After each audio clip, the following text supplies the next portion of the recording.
Hello good evening అండి. Welcome to Pi Academy. ఇది RRB 500 series. Present మనం physics సబ్జెక్ట్‌లో మెకానిక్స్ టాపిక్‌లో ఉన్నాము. ఈరోజు మనం 5 క్వెషన్స్ ప్రాక్టీస్ చేస్తాం. If the momentum of an object is triple its kinetic energy becomes what? అంటే మొమెంటమ్ అంటే ఒక మూవింగ్ ఆబ్జెక్ట్ ఎంత ఫోర్స్‌తో మూవ్ అవుతుంది అని చెప్పేదే momentum. P is equals to M V అయితే కైనెటిక్ ఎనర్జీ ఫార్ములా ఏంటి?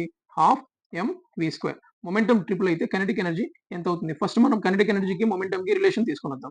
M into kinetic energy is equals to half M square V square. అంటే రెండు పక్కల ఎంతో మల్టిప్లై చేస్తే ఇది ఎం స్క్వేర్ అవుతుంది, వి స్క్వేర్ అవుతుంది. M V whole square is nothing but P square అవుతుంది. దీని నుంచి K E is equals to half P square by M. మనకి మొమెంటమ్‌కి కైనెటిక్ ఎనర్జీకి రిలేషన్ వచ్చింది. ఇప్పుడు ఏమన్నాడు? Final kinetic energy, final momentum ఎంత వచ్చింది? ట్రిపుల్ అయింది. మొమెంటమ్ ట్రిపుల్ అయింది. ఇప్పుడు కేఈ2 ఎట్లా కనుక్కుంటాం మనము? K E two is equals to half of ఇప్పుడు వచ్చిన మొమెంటమ్ ఎంత? 3p whole square by m. అంటే ఇనిషియల్ మొమెంటమ్ p అయితే ఫైనల్ మొమెంటమ్ 3p అయింది.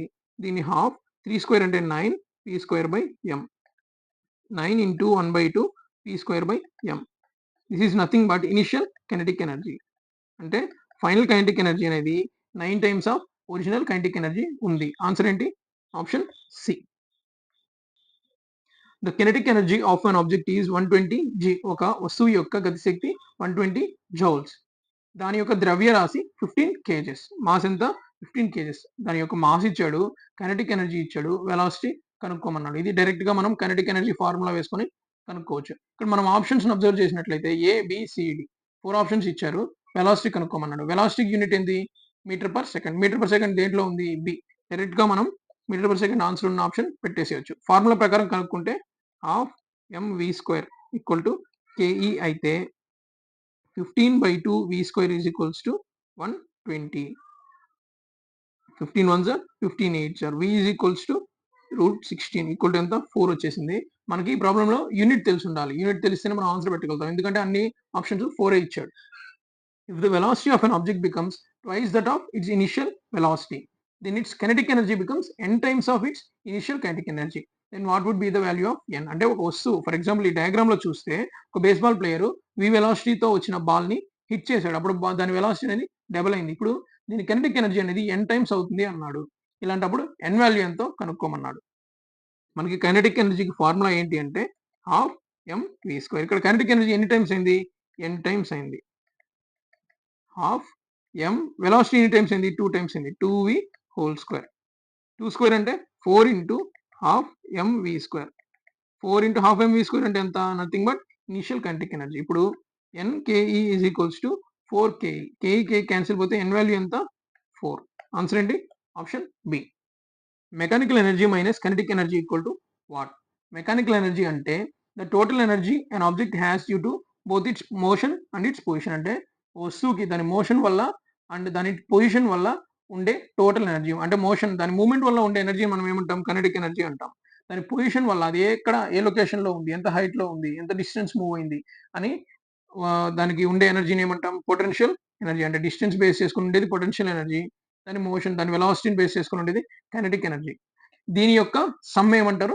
మెకానికల్ ఎనర్జీ అంటారు. కాబట్టి mechanical energy is equals to kinetic energy plus potential energy. Therefore ME minus kinetic energy. అంటే mechanical ఎనర్జీలో నుంచి కైనెటిక్ ఎనర్జీని తీసేస్తే పొటెన్షియల్ ఎనర్జీ వస్తుంది. అదే పొటెన్షియల్ ఎనర్జీని తీసేస్తే కైనెటిక్ ఎనర్జీ వస్తుంది. మనకి ఇక్కడ ఆప్షన్ లో answer is option B. Just before hitting the earth the kinetic energy of an object of mass 2 kg is 400 joules. At which height it was dropped? అంటే ఒక వస్తువు ఎర్త్ ని అంటే ఒక సర్టెన్ హైట్ నుంచి అది వదిలేసాం అనుకుందాం. అది వదిలేసిన తర్వాత జస్ట్ అది ల్యాండ్ అయ్యే టైంకి, భూమి మీద ల్యాండ్ అయ్యే టైంకి దాని ఎనర్జీ ఎంత అయింది?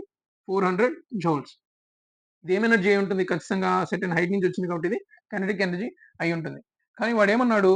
At which height it was dropped. ఎంత హైట్ నుంచి ఇది డ్రాప్ అయింది అన్నాడు. ఎప్పుడైనా సరే total potential energy and kinetic energy constant గా ఉంటాయి, సేమ్ ఉంటాయి. అంటే కైనెటిక్ ఎనర్జీ వచ్చింది అంటే దేని నుంచి వచ్చింది? పొటెన్షియల్ ఎనర్జీ నుంచి వచ్చింది. అంటే ఫైనల్ గా వచ్చిన కైనెటిక్ ఎనర్జీ అనేది ఇనిషియల్ గా ఉన్న పొటెన్షియల్ ఎనర్జీకి ఈక్వల్. కాబట్టి కైనెటిక్ ఎనర్జీ 400 జౌల్స్ అయితే దానికి ఇనిషియల్ గా ఉన్న పొటెన్షియల్ ఎనర్జీ కూడా 400 జౌల్స్ అవుతుంది. దాన్ని బట్టి M G H is equals to 400 joules. ఎందుకంటే kinetic energy and potential energy the final kinetic energy and initial potential energy are same because of law of conservation of energy. Mass ఎంత? 2. G value ఎంత? 10. H is equals to 400. కాబట్టి height ఎంత? 20 metres. అంటే 20 metre height నుంచి ఇది వస్తువు పడింది. ఇంకొక సిట్యుయేషన్‌లో దాని యొక్క వెలాసిటీ ఎంత? అది భూమి మీదకి అంటే ల్యాండ్‌ని టచ్ అయినప్పుడు దాని వెలాసిటీ ఎంత అంటే మనం డైరెక్ట్‌గా హాఫ్ ఎంవీ స్క్వేర్ ఫార్ములా వాడి కనుక్కోవచ్చు. ఆన్సర్ ఏంటి? Option C.